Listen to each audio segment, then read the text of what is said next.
All right, folks, welcome to the runningrestaurants.com podcast, where we're bringing the tips, tools, and techniques you need to make your restaurant more profitable and successful. I'm your host, Jaime Oikle. Today, got a great episode for you. I'm with Kirk Grogan, co-founder and COO of TipHaus. So first of all, love the name. Let's start there. Background on the company, how you picked the name, how'd all that come to be? Sure thing. TipHaus, great, lofty, bold name that actually just came out of basically a joke with it. So, restaurant consultant was working with two large groups in the Seattle area. Both of them, while we were able to solve a lot of their issues, what we couldn't solve was their tip problem. So, we vetted the market. There wasn't really anyone out there. There was one incumbent that was classic monopoly situation, kind of only dominant player. So, bad customer support, expensive pricing. There's no one to compete against.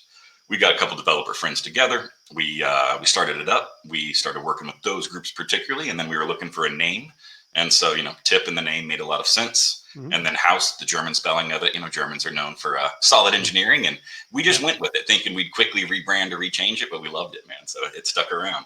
Yeah, it's interesting to always think about the origination of names. I always think about bands. Sometimes you'll be looking at the screen and there'll be a band name. Like, how did they ever come across that name? Like, how did that happen? So always fun to think about that stuff. So, all right, yeah, give a little bit more descriptive about what you guys do. You're solving that tip pooling, tip sharing problem, the software, the headaches that go with it. What's it look like? You nailed it. So easiest way to think about it is we solve tip problems, period. We started by solving and making sure that groups understood tip sharing, tip pooling, all of these things are critical in a restaurant. Get your team functioning as a true team. You want to incorporate these. You need to make sure that your supporting staff and those assisting the guests that aren't directly serving them are cutting in on the pools, right? That's a very important piece. However, to do so is a technical hurdle. It's a legal liability hurdle. There's often cash handling problems. There's lots and lots of issues that go into tips. So we started simply by automating directly into the point of sale and their time and attendance system, pulling that data in and calculating their tip pools, their tip shares, no matter what you want to do. It's a user managed system. So you create all your own logic, all your own tip rules. That quickly evolved into us making sure that we could handle things like an employee app for transparency for them and satisfaction. And then we, of course, introduced things, patented distribution methods so that you can run your restaurant as detailed and dialed as you want, banquets and events, and all of that led to the logical question for restaurants was, we're calculating your tips, how much you owe your employees, how to make sure they're made whole, making sure that every single penny that came in as a tip leaves as a tip, because that is required in all 50 states. The house can never hold it. And so after the calculations, we eventually got asked, hey, you're doing a great job at this. Why don't you just move the money for us? Why are you making us do that and submit it to payroll? So we released our Earn Tip Access program, which is we're partnering with a couple banks. You have a couple different payout options to receive your tips on a daily basis. And now we have continually just driven it forward. We've got QR tipping modules and things like that used by some massive groups. But in reality, what we want to do is make sure that tips are not a part of the operator's life, that it's not a hurdle that they have to deal with, and that employees are receiving their money when they earn it. And that way they're happy, productive, they show up to work on time, and you've got a well-functioning restaurant. Yeah, it's one of those invisible things that the customers don't really maybe appreciate the level of complexity that goes into that piece of it. You think that you get the credit card slip, you leave the tip, it goes there. Sometimes it's cash. You just assume the server is getting it easy peasy, but no, there's a lot of stuff that happens in the background. And I'm guessing that one of the more, for lack of a better word, things that people like about it, especially the staff, is the ability to get the money quicker. Is that a fair statement? 100%. You think back, when I grew up, my first job was at Chili's when I was 16 and then moved to a server and eventually bartender. But my favorite thing about it was, of course, like, in high school, I forget it's my girlfriend's birthday coming up or it's Valentine's Day. And I'm 16, I'm an idiot and I'm forgetting these kinds of things, right? Yeah. So I need to make a little bit of money. I can pick up a double shift on Saturday or work Saturday, Sunday and walk out with that cash, in 16, 18, 20 years old, a couple $100s is real money at that time. So it's a great piece about the industry that I always loved, that always attracted me to it, is making more money the more you want to work instantaneously, that instant gratification. As COVID hit, as cash has fallen out of the economy, that's kind of gone by the wayside, right? And you don't get that opportunity to hand out cash. Restaurants don't want to make bank runs. They don't want to deal with armored cars. A lot of logistical nightmares that go into it. So you're spot on, is the ability to get that money faster, live back into the glory days, let's say, of the restaurants where you're able to take a shift and then earn that money, super critical for customer or employee retention. And just overall, it's kind of expected in the industry. So we needed to find a digital way to solve that problem. This is probably, I could Google this, but I'm curious. You may know because you're in the business. What percentage of sales these days, on average, is credit card versus cash sales? Great question. Over 90%. It depends on Mm, the restaurant, depends on the geographic, but more than 90% of sales, largely post-COVID, right? I mean, we were already kind of trending out of yeah, cash, and yeah, then COVID fears happened, and it just never came back. So, yeah. vast majority. I know. I pay with cash a small percentage of time, and I always feel like I'm doing something wrong at a restaurant these days. Usually, it's the phone here, it's tap this, tap that. So yeah, I appreciate that most of it's happening digitally. You talk about that aspect of employee retention. It's a big deal. Staff are looking, well, employers are looking for what makes me different. Why choose me over someone else? And things like culture and payroll and leadership and all this stuff is part of it. But little tools like this can swing somebody's decision. Talk about how you guys use that as a benefit. Yeah, you're spot on. It's something, we've run a lot of case studies recently, and we were shocked by the numbers. So we've Mm, seen 30% boost in retention for restaurants. And now mm, this is an industry that experiences over 100% turnover, right? So yeah, that means yeah. average tenures less than a year at most restaurants. Um, Cost estimated by Harvard Business Review, they put out a great study years ago. $2,800 roughly is the cost of each employee that turns over, whether that's lost productivity, training, the HR process, et cetera. And so being able to keep, 30% longer on these employees, you get to keep that $2,800 in your operating account, use it for expenses. Massive boost, as well as it's just good for the culture, right? You get these employees who know what's going on. They stay longer. They help train these new employees, or they help bring back in regulars. We don't think of it, but hospitality is truly, it's just the people, right? It's the servers and the bartenders. Yes, the food must be great, the atmosphere, all of that fun stuff. But at the end of the day, if you have a terrible experience with servers, you're typically not going back. And so it's something we always, blew our own minds when we ran those studies, and we were seeing that when you offer same day tips, when you're offering these tip liabilities to be disappearing from managers, from the employees having to figure it out, from them second guessing if they're getting the right amount of their tips, you give them that confidence. They really do stick around longer, and that's a massive benefit. Yeah, I 100% agree with that. And I was curious, you mentioned the word logic earlier, and I want to go back there because different restaurants, different concepts treat this differently, and they share. There's probably more varieties than I can even think of. What are some of the best practices inside of that, or what some things that you've seen? Sure, and you are spot on, Jamie, with the idea. There is no standard operating procedure for Mm, restaurants, right? mm, So you see, and no restaurant has the same tip structure. They may be mm, very similar. They may mhm. operate under the same philosophy of what they're trying to do, but they have different roles. Some have food runners, some don't. Some may have a hostess that does above and beyond and buses tables as well. So each restaurant needs to be able to customize that tip logic as they need, and that's kind of the power of TipHaus is we allow you to manage all of that yourself. But typically, I would say you see oftentimes bartenders will get tipped out a percentage of alcohol sales because they're taking time away from their guests at the bar to make those drinks for the floor.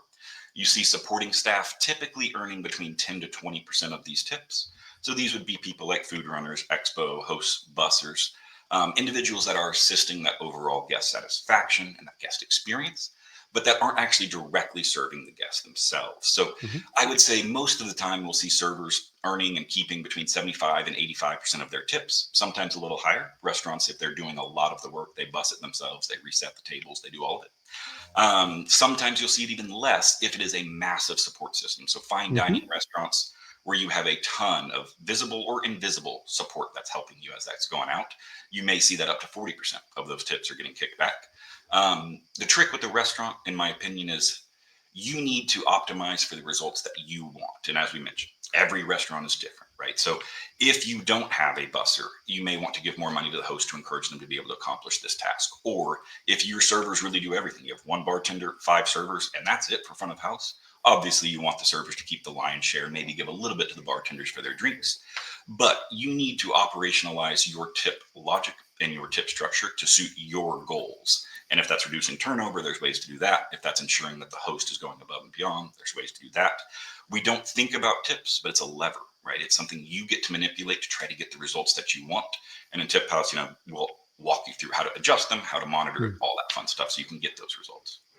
Yeah, I think that's great. The restaurant can jump in and tweak it to their formula that they use. Now, there's obviously legalities here, and people will know Sure. some of what they are. But what have you seen folks run into? Because there's certain people that you're not really allowed to tip, for lack of a better word, and people who can't participate in the tip pool.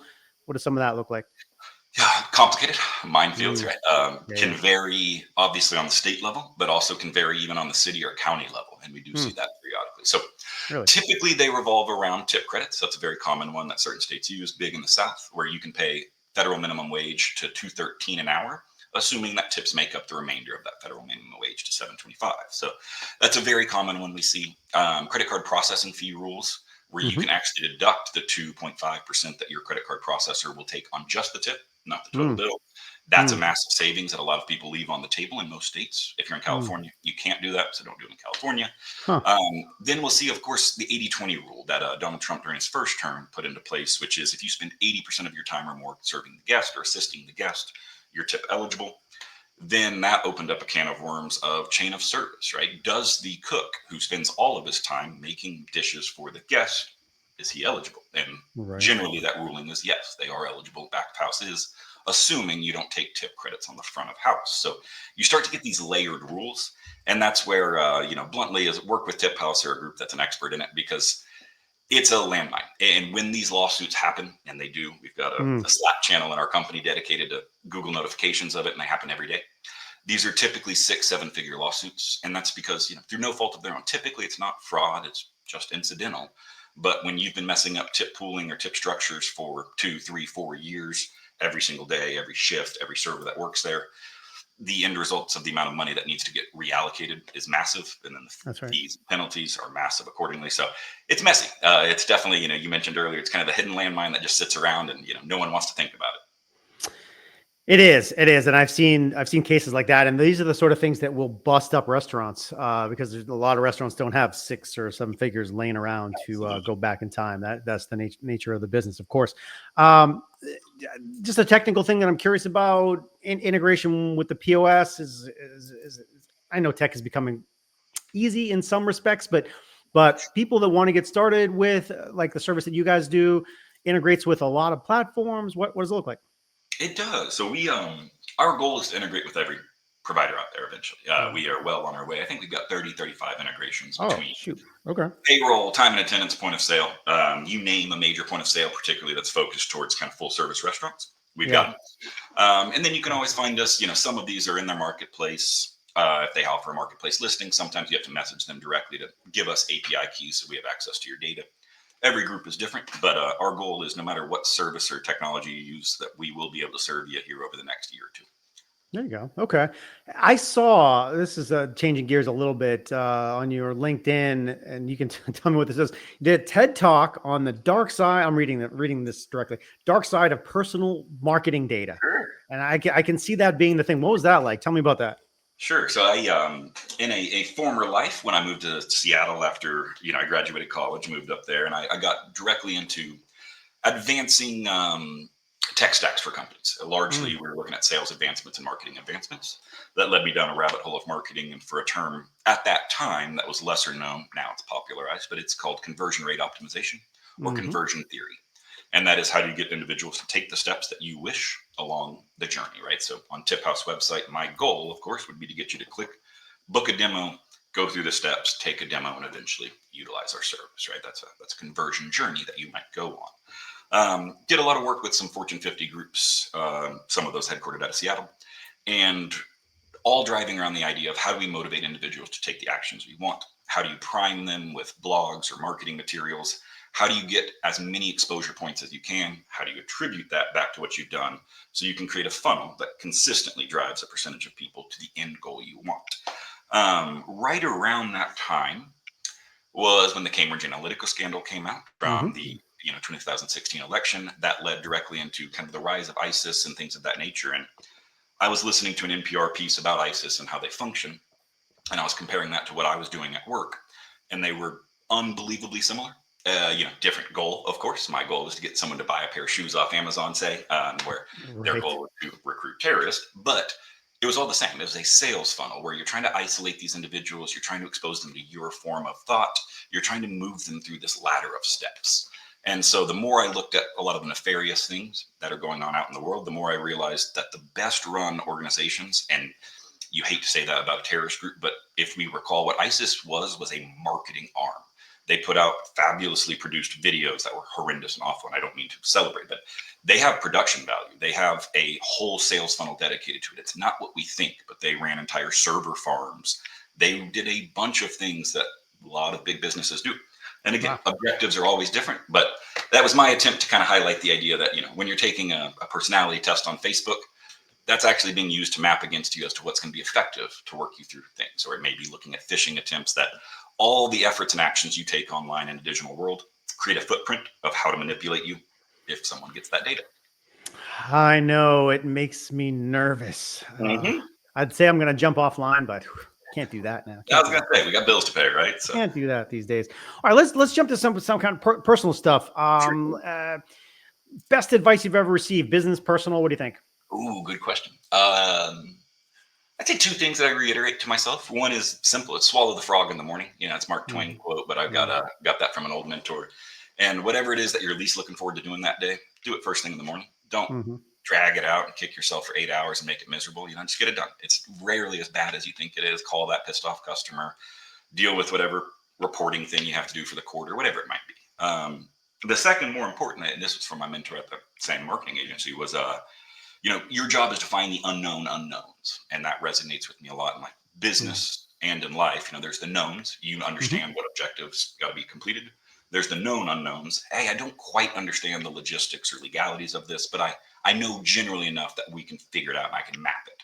And then there's unknown unknowns. What are these pitfalls that you're not even thinking of? And those unknown unknowns are where millions of dollars get wasted, entire hundreds of hours of personnel or companies die. And so the goal that you should always have is to find those unknown unknowns and make them knowns. Make sure that it's a known entity. What do you have to do to overcome them? And if you can do that and you can do it fast, you're going to be very successful. Both of those are really good. I know I'm guilty. I got a piece of paper here. It's got like a list of things to do.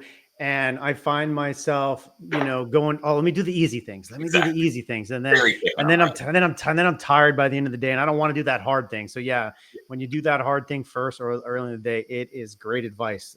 That is solid way to go. Book recommendation, something you're reading now, something that you love, you tell people about.